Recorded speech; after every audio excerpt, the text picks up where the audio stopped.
Bonjour mon frère, ma sœur, je suis dans la joie de partager avec toi la graine de semence de ce matin dans cette belle série dans laquelle le Saint-Esprit a commencé à nous conduire depuis lundi. Nous trouvons notre premier passage dans le livre de Esdras, chapitre 4, versets 4 et 5, et la parole de Dieu dit: Alors les gens du pays découragèrent le peuple de Juda. Ils l'intimidèrent pour l'empêcher de bâtir, et ils gagnèrent à prix d'argent des conseillers pour faire échouer son entreprise. Il en fut ainsi pendant toute la vie de Cyrus, roi de Perse, et jusqu'au règne de Darius, roi de Perse, au nom puissant de Jésus. Amen. Nous trouvons notre deuxième passage dans le livre de Esdras, chapitre 5, versets 13 à 16. La parole de Dieu dit: Toutefois, la première année de Cyrus, roi de Babylone, le roi Cyrus donna l'ordre de rebâtir cette maison de Dieu. Et même le roi Cyrus ôta du temple de Babylone les ustensiles d'or et d'argent de la maison de Dieu que Nebuchadnezzar avait enlevés du temple de Jérusalem et transportés dans le temple de Babylone. Il les fit remettre au nommé Shebatsar, qu'il établit gouverneur. Et il lui dit: Prends ces ustensiles, va les déposer dans le temple de Jérusalem, et que la maison de Dieu soit rebâtie sur le lieu où elle était. Ce Shebatsar est donc venu, et il a posé les fondements de la maison de Dieu à Jérusalem. Depuis lors jusqu'à présent, elle se construit et elle n'est pas achevée. Amen. Et enfin, nous trouvons notre troisième lecture dans le livre de 1 Corinthiens, le chapitre 3, le verset 9 à 15. Et la parole de Dieu dit: Car nous sommes ouvriers avec Dieu. Vous êtes le champ de Dieu, l'édifice de Dieu.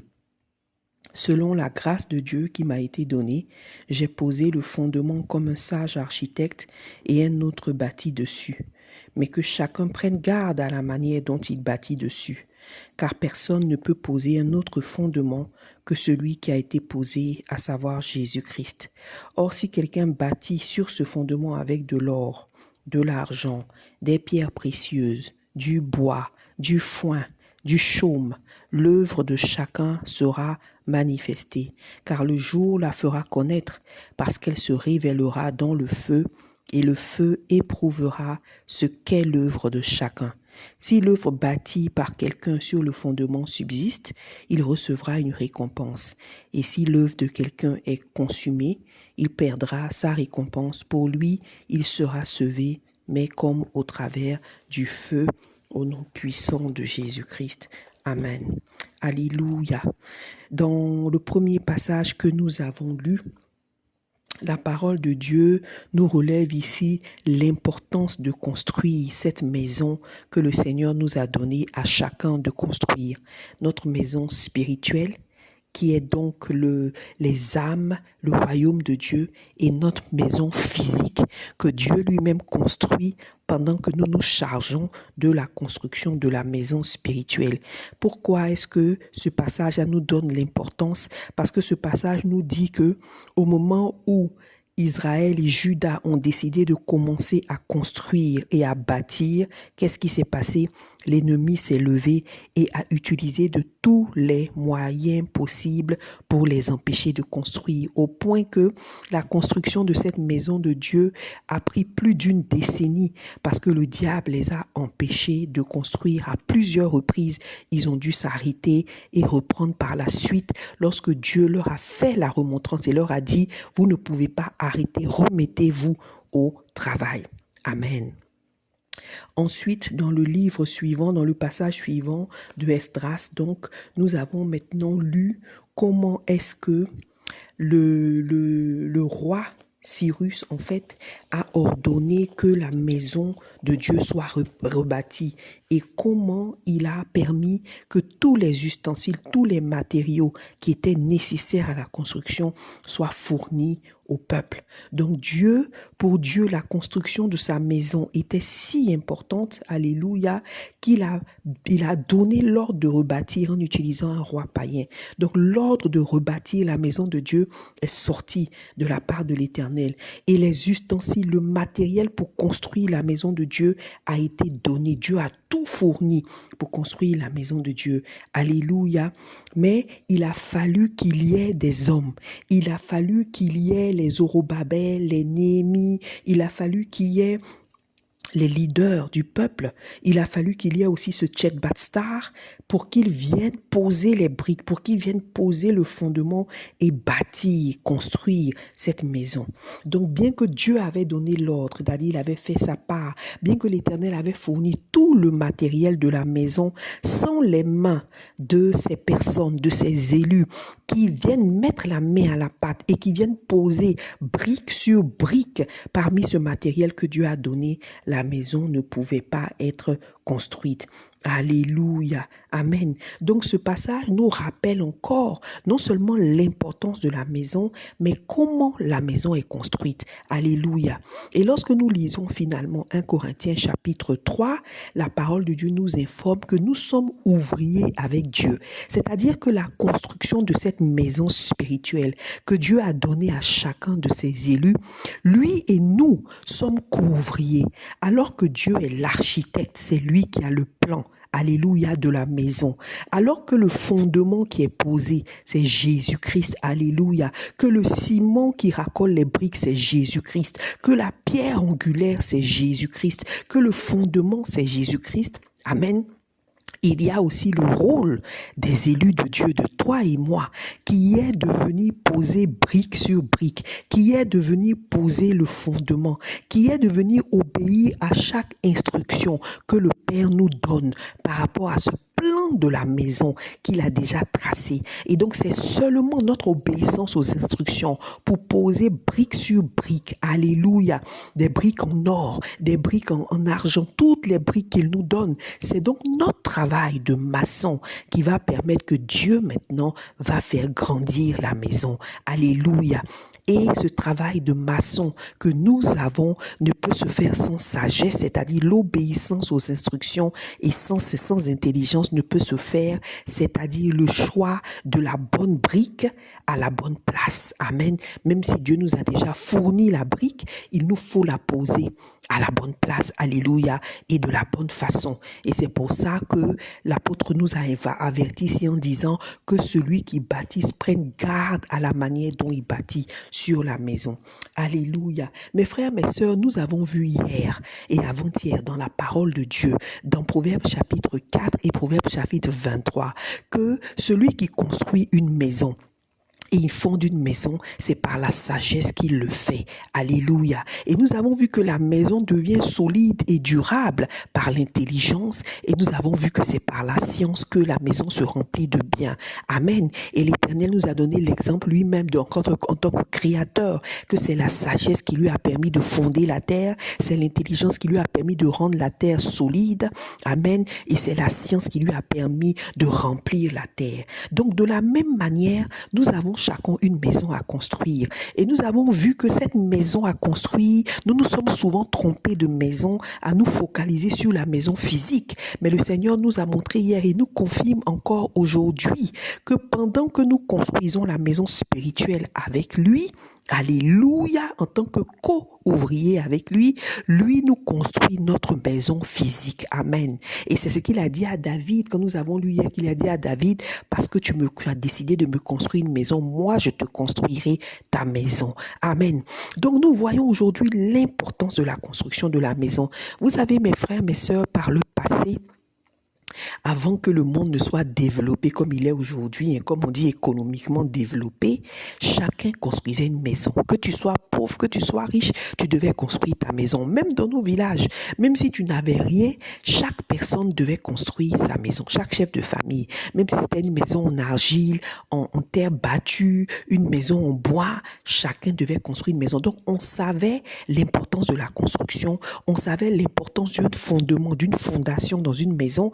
Chacun savait construire, il savait que tout le monde avait besoin d'une maison. Il n'y a pas quelqu'un qui pouvait dire non, je n'ai pas besoin de construire une maison. Aujourd'hui, avec l'économie qui est développée, les maisons qui sont vendues dans ces siècles-ci sont tellement chères que ce n'est pas accessible à tout le monde. Et souvent, on habite dans des maisons qu'on a louées ou on habite dans des maisons où on cohabite, où on n'a pas eu besoin de les construire. Mais il ne faut pas que cette réalité de la vie d'aujourd'hui occulte cette vérité fondamentale que la parole de Dieu nous présente, que chaque élu de Dieu a une maison à construire. Alléluia. Et que comme nous l'avons vu dans le livre d'Esdras, la Bible a dit que la maison n'était pas achevée. Esdras 5, verset 16. On dit depuis lors jusqu'à présent la maison se construisait et elle n'était pas achevée. Parce que l'objectif du diable, c'est que l'élu n'achève pas ta maison. Parce que la maison spirituelle que nous construisons ici, c'est l'ombre à venir, n'est-ce pas, des choses à venir, parce que nous aurons une maison glorieuse dans les cieux. C'est pour ça que la parole de Dieu parle de récompense. Donc, pendant que nous construisons une maison ici, en fait, nous sommes en train d'élever et de construire avec Dieu notre maison dans les cieux que Jésus-Christ est parti construire pour nous, comme il avait dit à ses disciples dans Jean, chapitre 14, je m'en vais pour vous préparer une place, pour vous construire une maison. Donc, il est fondamental. Il ne faut pas croire que parce que dans la vie d'aujourd'hui, avoir des maisons n'est pas accessible à tous, une maison n'est pas importante. Non, que tu veuilles ou pas, quel que soit ton niveau, ton statut, le Seigneur nous a donné à chacun une maison spirituelle à construire qui sera donc le reflet de notre maison physique. Alléluia, pour l'éternité. Amen. Donc le diable ne veut pas que tu construises cette maison, il ne veut pas que tu l'achèves. Mais voici comment le Seigneur nous dit que la maison doit être construite. Il y a un fondement à poser. Ce fondement, c'est Jésus-Christ. Mais qui pose le fondement? C'est toi et c'est moi. Donc dans notre vie de tous les jours, le plan, la maison spirituelle que Dieu nous a donné à construire, l'édifice de Dieu qui nous a donné à construire d'abord notre vie et ensuite toutes ces âmes que nous devons emmener au Père et élever vers le ciel. Alléluia. Cet édifice-là, nous devons le construire. Amen. Et il y a un fondement à mettre. Donc, celui qui met le fondement, c'est toi, c'est moi. Comme chez Batsa dans Esdras, nous devons mettre le fondement Jésus-Christ. Il doit être le fondement de notre vie. Il doit être le fondement de notre maison spirituelle. Qu'est-ce que ça veut dire? Ça veut dire en fait que si tu construis quelque chose, tu dois construire cette chose sur Jésus-Christ. Si tu construis une maison, un projet, ça doit être fait sur Jésus-Christ. Si tu construis un ministère, si tu construis une mission pour le Père, si tu construis qu'importe l'action, alléluia, de la maison spirituelle que tu bâtis, le fondement, la raison pour laquelle tu construis, la raison pour laquelle tu te décarcasses doit être Jésus-Christ. Si Jésus-Christ n'est pas le fondement, si Jésus-Christ n'est pas la raison, alors tu es en train de bâtir une maison sans fondement. Et si tu bâtis une maison sans fondement, sans le fondement Jésus-Christ, si tu as mis d'autres fondements, cette maison va s'écrouler. La Bible te le garantit, mon frère, ma sœur, elle va s'écrouler. La deuxième chose que nous voyons ici, c'est que c'est l'Éternel qui fait élever la maison, c'est vrai. Mais nous, en tant que co-ouvriers, nous devons poser brique après brique. Et c'est pour ça que l'apôtre Paul donne un avertissement pour dire, prenez garde à la manière dont vous mettez les briques sur la maison. Alléluia. Donc Dieu t'a donné à toi et à moi déjà le plan de la maison spirituelle que nous devons construire. Si tu écoutes le Saint-Esprit, tu sauras. Il t'a donné le plan de ce que tu dois faire. Amen. Et il nous a donné aussi les matériaux. Il a dit de l'or, de l'argent, des matériaux solides. Il nous a donné, c'est-à-dire, si c'est la connaissance, il te l'a donné. Si c'est les idées, il te les a données. Si c'est ce que tu dois faire, les instructions précises, il te les a données. Si c'est les actions à poser, il te les a données. Si c'est les moyens pour y arriver, la provision, le matériel, il te les a donnés. Amen. tout ce qu'il faut pour la construction de cette maison, il te les a donnés, il me les a donnés. Nous avons tout le matériel. L'Éternel ne nous laisse pas construire la maison seul parce que c'est lui l'architecte. C'est lui l'architecte, c'est lui le fondement. Amen. Donc, il nous donne le matériel. Amen. Donc, il t'a donné.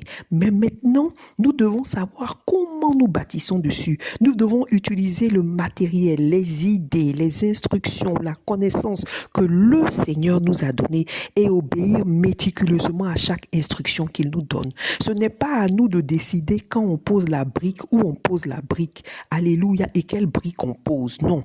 On s'aligne sur le plan d'architecture que le Seigneur, le Père nous a donné et on suit chaque instruction à la lettre. La brique qu'il nous indique, l'idée qu'il nous indique, l'action qu'il nous dit de poser, le lieu où il nous dit de poser cette action, la manière et tout ça, on le suit textuellement et on pose la brique. Et quand on pose une brique, on ajoute le ciment. Amen. Le ciment qui est Jésus-Christ. Parce qu'il a lui-même dit dans Jean 15, je suis le cep. Vous êtes les sarments. Il est la sève, mes frères, mes sœurs. Il est le ciment. Amen. Donc, tu poses une brique, tu poses une action selon le plan de l'architecte.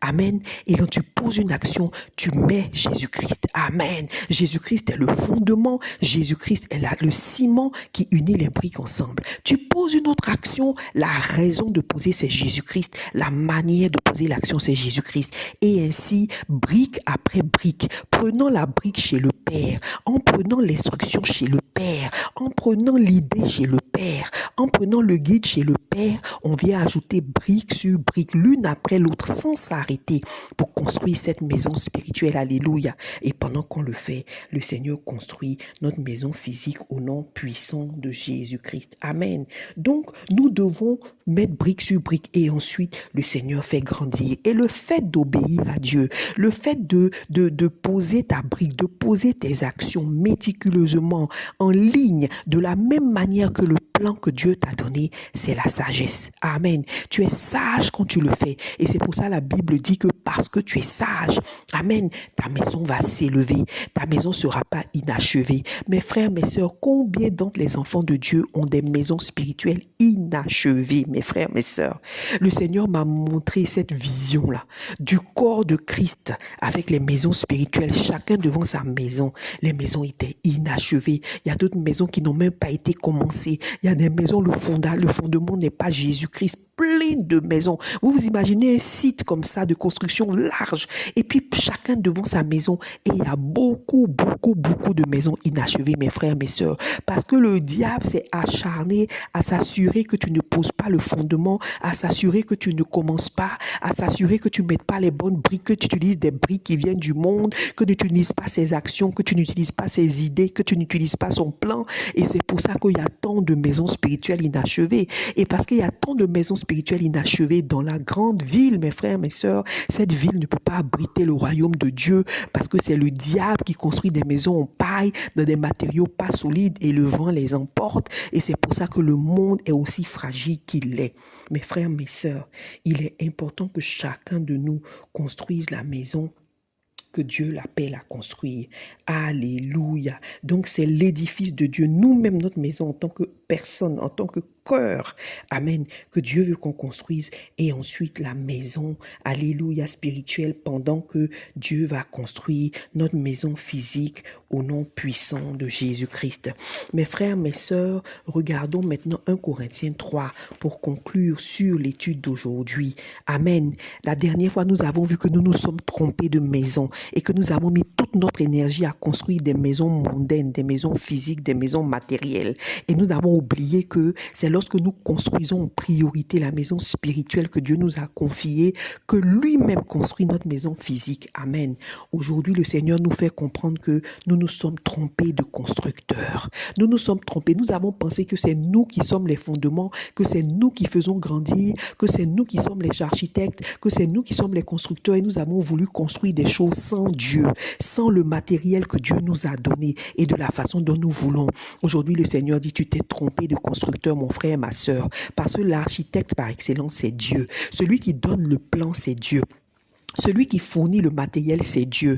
La maison du Seigneur doit être construite avec les matériaux d'or et d'argent précieux qu'il nous donne et pas avec des matériaux que le diable, que le monde nous donne. Alléluia. Le Seigneur nous le rappelle aujourd'hui. Et nous voulons terminer avec ces deux avertissements que Paul donne dans le livre de 1 Corinthiens 3. Premièrement, il dit que prenez garde à la manière dont vous bâtissez sur la maison. Amen. Et ensuite, il dit, nous sommes co-ouvriers avec Dieu. Donc, nous avons des actions à poser. Nous devons suivre les instructions du Père. C'est la sagesse. Et il avait une manière pour nous de bâtir sur la maison. C'est l'intelligence. En suivant les instructions divines et en utilisant, nous inspirons de ce qu'il nous a donné au nom puissant de Jésus. Donc, si tu veux construire ta maison solide et glorieuse, mon frère, ma soeur, si tu veux l'achever, à partir d'aujourd'hui, prends la décision d'écouter le Père, d'être sage, d'être intelligent et d'utiliser tout ce qu'il t'a donné pour le faire au nom puissant de Jésus-Christ. Amen.